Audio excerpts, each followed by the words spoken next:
want to ask you something before I start. Have you ever known something was wrong, but convinced yourself it wasn't? Not because you were stupid, not because you were blind, but because the truth was too heavy to pick up. I did that for 51 years. I'm 79 years old. My name is Carol Whitfield. I live in Downers Grove, Illinois. And last November, my granddaughter opened a $99 box from Walgreens and pulled out a secret I had buried so deep I had almost forgotten it was mine. Almost. Stay with me, because by the time I finish, you're going to understand something about secrets that nobody tells you. They don't disappear. They just wait. I need to start in 1969 because that's where this story actually begins. Not with the DNA test, with a wedding. June 14th, 1969. St. Michael's Lutheran Church, Downers Grove, Illinois. I married James Whitfield on a Saturday afternoon in front of 67 people. I counted them once in a photograph years later when I needed to remember that day clearly. Jim was 28. I was 24. He'd grown up 3 streets over from me. I'd known his face longer than I'd known my own, practically. We were the kind of couple people pointed to and said, well, those two make sense together. He worked at Donnelly's printing plant on the South Side. Union job, steady paycheck, home by 6 every night. I taught 3rd grade at Lincoln Elementary on Maple Avenue. We bought a house on Claremont Street in 1971. 3 bedrooms, 1.5 baths, a backyard with a maple tree that dropped leaves every October like it was doing it personally to annoy Jim. He'd rake those leaves every single weekend in fall and muttered about that tree the entire time. I miss that muttering more than I can tell you. We had Melissa in 1971. Perfect pregnancy, easy delivery. Jim cried in the hallway of Good Samaritan Hospital and then denied it for the next 40 years. And then came 1972. And this is where I need to slow down, because this is the part that explains everything that came after. 1972 was the year Jim got promoted to floor supervisor at Donnelly's. I know that sounds like good news. It was, and it wasn't. The promotion meant longer hours. It meant Jim leaving at 6 a.m. and coming home at 8 p.m. It meant weekends when he was too tired to talk, sitting in front of the television, not really watching it, somewhere else in his head. He wasn't a bad husband. I want to be very clear about that. Jim Whitfield was not a bad man. He was an exhausted man carrying a responsibility he took extremely seriously and didn't know how to share. But I was 27 years old. I had a 1-year-old daughter. I was teaching full-time, and I was coming home every night to a man who was physically present and emotionally somewhere on the factory floor. I was lonely.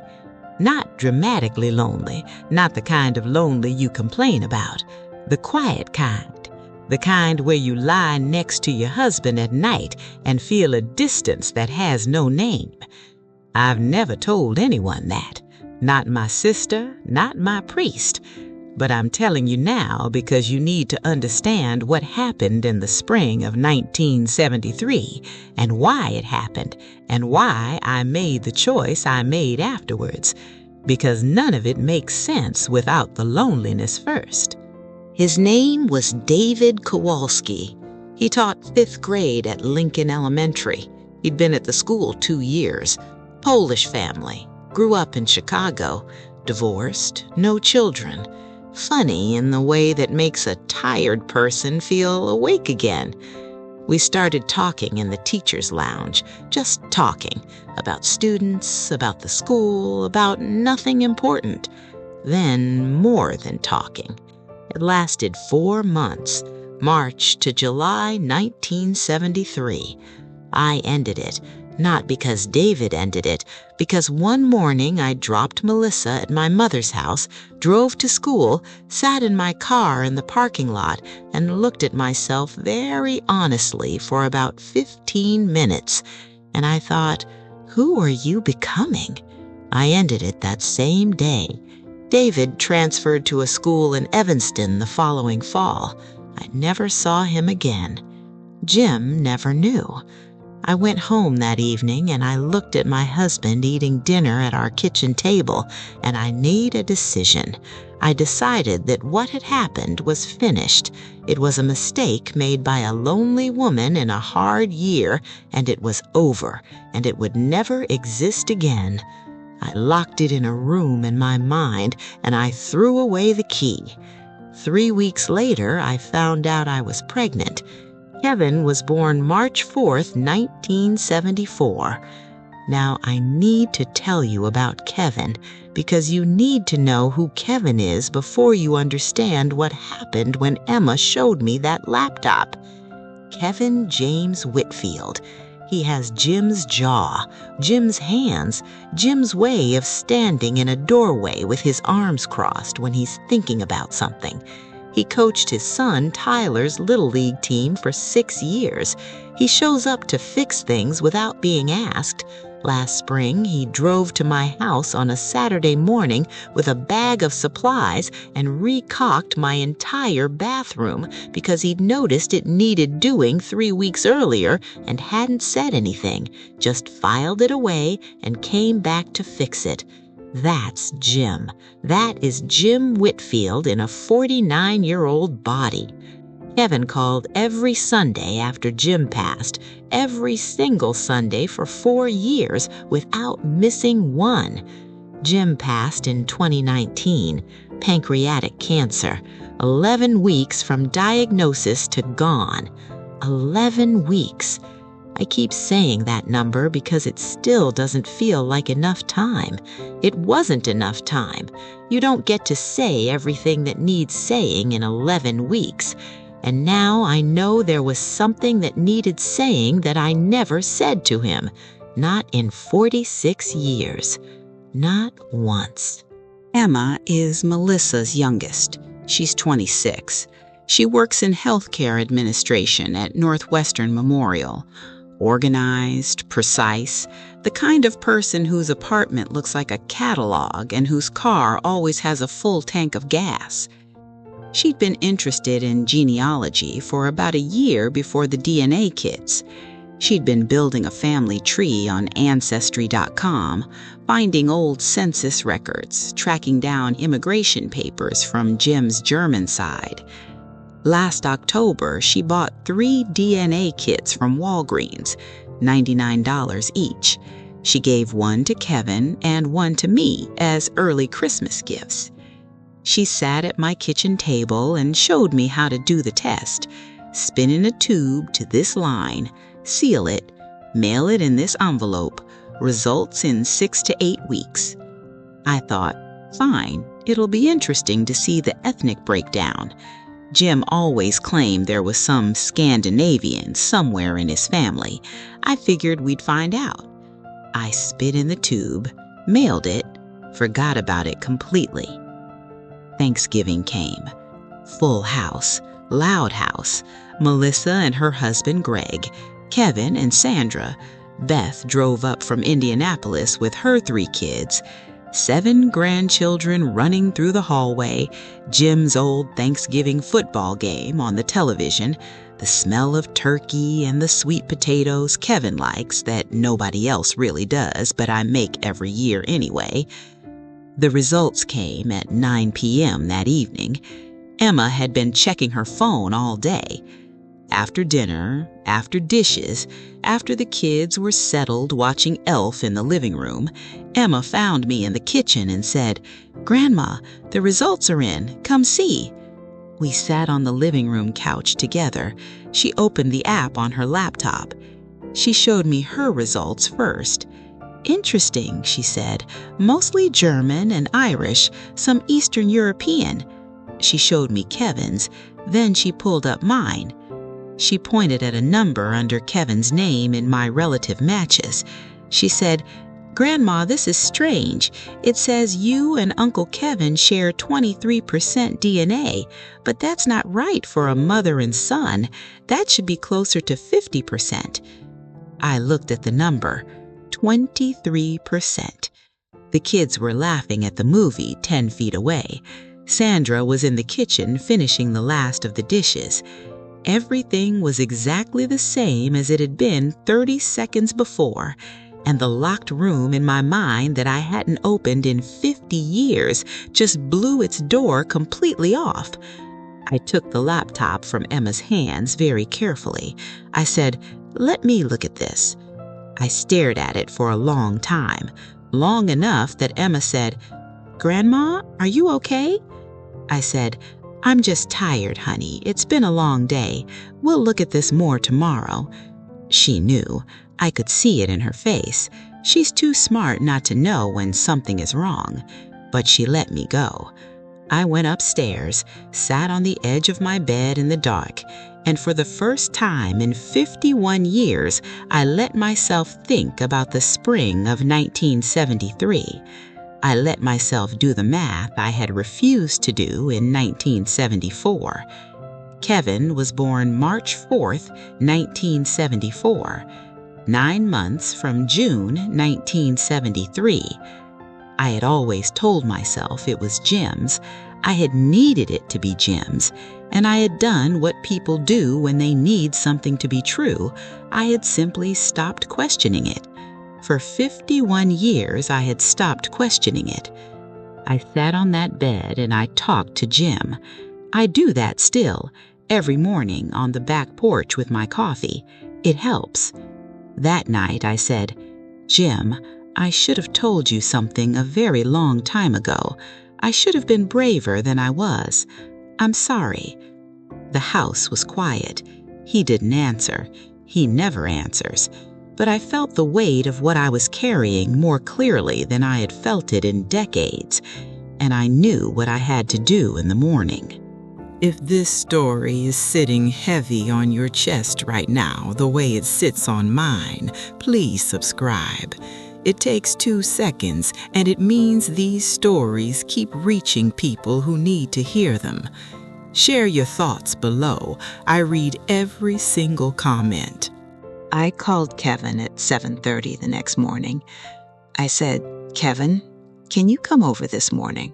Alone." He heard something in my voice. Kevin has always been able to hear things in my voice that other people miss, just like his father. He said, "Mom, what's wrong?" I said, "Just come, please." He was at my door by 8:15. He sat across from me at the kitchen table. Jim's chair. He always sits in Jim's chair because it's the most comfortable one, and he doesn't know it was Jim's favorite. I've never told him.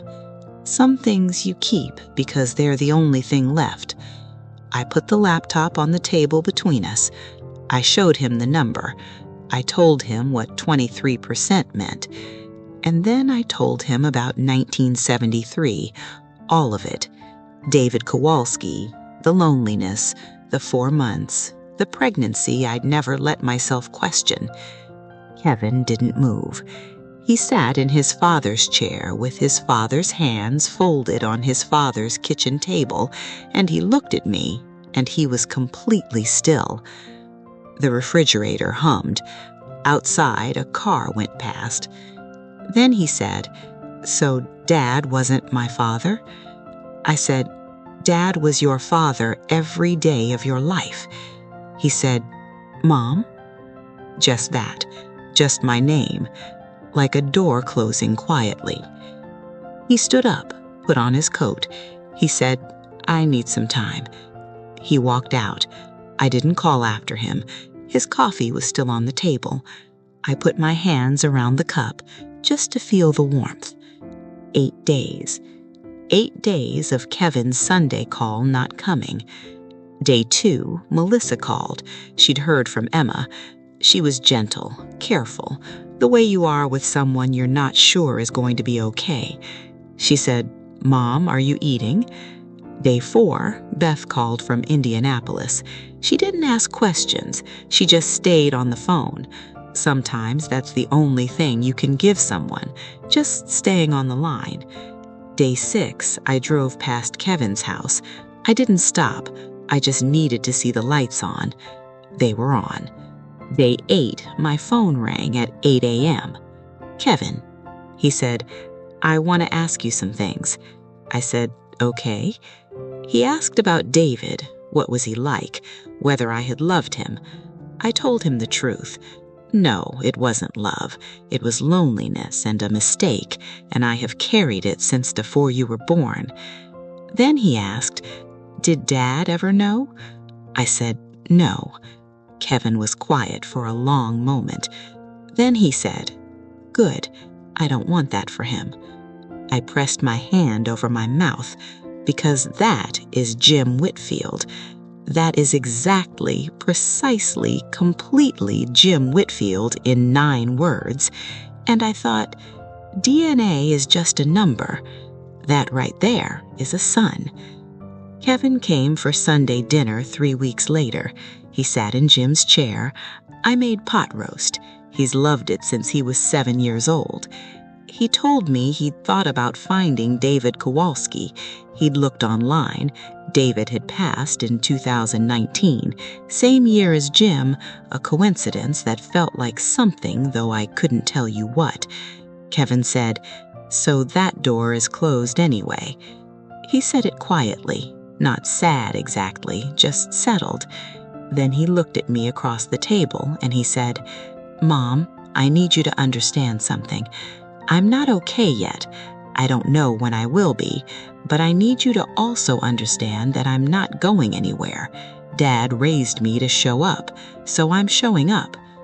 I reached across the table.